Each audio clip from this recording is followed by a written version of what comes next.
A portion of this video is sponsored by Samsung. Hi everyone, Ta here. So behind me is a setup that's completely built around the Galaxy Tab S8 Ultra. It'll also work with an iPad if that's more your jam. I put this together initially because LumaFusion, a very popular iPad video editing app, recently launched on Android, and I wanted to test it out for some projects as well as do a review on this channel for you guys. I'll touch on that in a bit, but yeah, after a couple of weeks, I realized how much I actually enjoy working and just chilling out in the space. So I thought, why not? Let's break down all the different accessories that makes this setup all come together. Let's check it out. So one of the key features of Galaxy Tabs is DeX mode. When paired with a monitor, DeX basically allows you to extend your tablet into a desktop computer-like experience.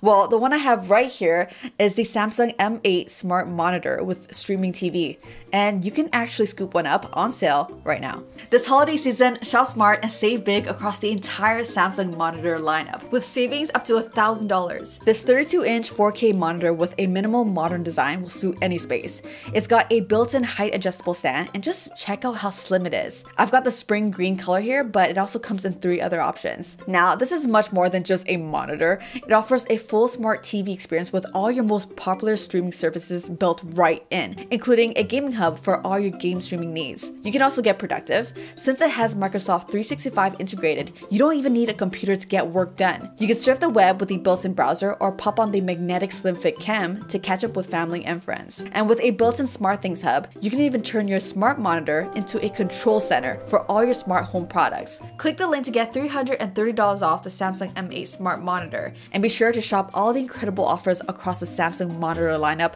this holiday season at Samsung.com. So the Galaxy Tab is resting on the Anker 551, which is an 8-in-1 USB hub and stand combo. It's actually how I'm connecting the tablet to the monitor. Now, you can definitely find cheaper options in terms of tablet stands and USB hubs, but I just really like that this is an all-in-one solution. It doesn't hurt that it also looks super nice and is built really well. The stand has a surprising amount of friction, so you don't have to worry about it sagging or dropping even with this massive tablet on it. When I'm at the desk, I have it lying nearly flat under the monitor, so I can still comfortably access the fingerprint scanner, take handwritten notes, or just interact with it while still working on the monitor. Besides the HDMI port, it also has a USB-C power delivery port for charging, 2 USB-A ports, a microSD plus SD card slot, as well as a 3.5mm headphone jack. I wish the 2 USB-A ports were USB-C because most things are USB-C nowadays, but for now, I've got the dongle for my mouse and keyboard plugged into it, so I don't have to rely on Bluetooth. Also, like I said, I've been spending a lot of time testing out LumaFusion. Having the ability to plug in the SD card from my camera or to connect an external hard drive has been great for transferring video files. My early thoughts on LumaFusion for Android are that it's very comparable to the iPad version, but layouts are slightly different. But yeah, in general, I actually like it. Couple of problems I've run into are that audio tends to go out of sync occasionally, and it doesn't feel quite as fluid as the iPad version. On the bright side, the combination of Samsung DeX and proper file management is a huge plus for the Galaxy Tab, and it makes it feel more like I'm editing on an actual computer. The Android version is currently missing the ability to stabilize footage, but to be fair, it's still in beta, so I'm hoping the official release will add that and clean up the performance a bit. This isn't my favorite way to edit videos. If I'm going to be at a desk, a full-fledged editing app like DaVinci Resolve for Windows or Mac, which is completely free by the way, is just a better experience to me. For smaller projects, while I'm traveling or on the go, I can totally see myself using this. The one-time price tag is actually quite reasonable compared to the monthly subscriptions you typically get with other Android video editors. So yeah, I think it's totally worth it if you want to do some video editing while on the go. You probably noticed that I'm not using the S Pen that comes with the tablet. This is the LAMY All-Star Black EMR. So last year, I picked one of these up for the better ergonomics and aluminum build, and honestly, have been using it since for most of my note-taking. Of course, this is more of a nice to have rather than a must-have, since the S Pen, is fine and comes bundled with the tablet. But if you take tons of notes for work or school, it really is a nice little upgrade. It has a more premium build and feels so much nicer in the hands when writing for long periods. You do lose out on the air gestures, and it doesn't magnetically attach to the tablet for storage, so those are a couple of drawbacks to consider. The light you see above the monitor is the Logitech Litra beam.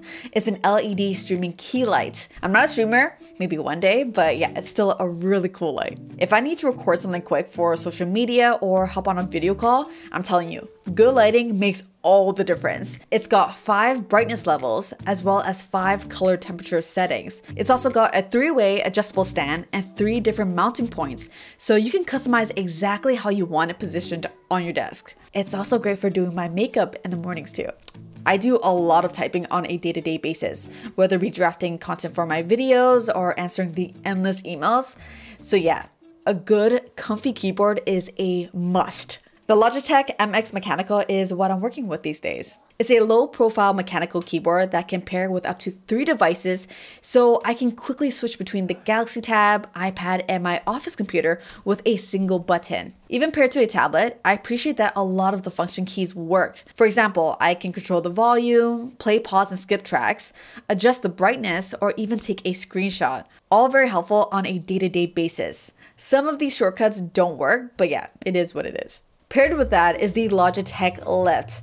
I've been loving this thing. So this is a vertical mouse, and its shape means you hold the mouse in a handshake position, which helps keep your hand, wrist, and arm in a more neutral and healthy position, especially if you're someone who's dealing with wrist pain. If you're looking for a mouse to pair with your tablet, I highly recommend one that has these forward and back buttons. The buttons pretty much work in every single app, whether you're navigating through documents or surfing the web. Having a quick way to go forward and back right at your fingertips just makes using the tablet so much more efficient. Oh, and if you use a mouse with your Galaxy Tab, make sure you enable mouse corner action and the accessibility settings. Once you toggle it on, you can basically customize what happens when you move the mouse pointer to each of the 4 corners.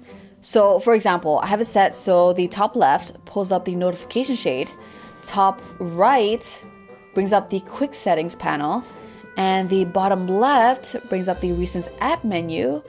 Then the bottom right takes me home.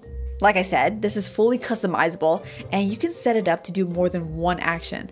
But I think that just makes things a little too complicated for my liking. But yeah, give it a shot. In my downtime, which is pretty much non-existent these days, being a first-time mom, I've been known to dabble in some light gaming here and there. So yeah, the Xbox controller works really well and makes a lot of sense, especially with Game Pass or emulators. And that is my setup. Pretty simple, I know, but that's how I like it. A tablet this massive is far too clunky to use handheld and is pretty much designed to stay in a stand or on a table. But I'm curious, how many of you are using a tablet as your main computer? I have a feeling it's going to become more and more common, especially since most of us really only need basic functionality anyways. It's a little rough around the edges, but the majority of my work can totally be done on the setup. And it's really only with the video editing that I would feel the need to hop on a laptop or a computer. I'm glad LumaFusion is finally here on Android and it can totally get the job done. But give me the choice and I'd still choose a computer 99% of the time for my video editing. As usual, thank you so much for watching. Until the next one, I'm out here. Bye!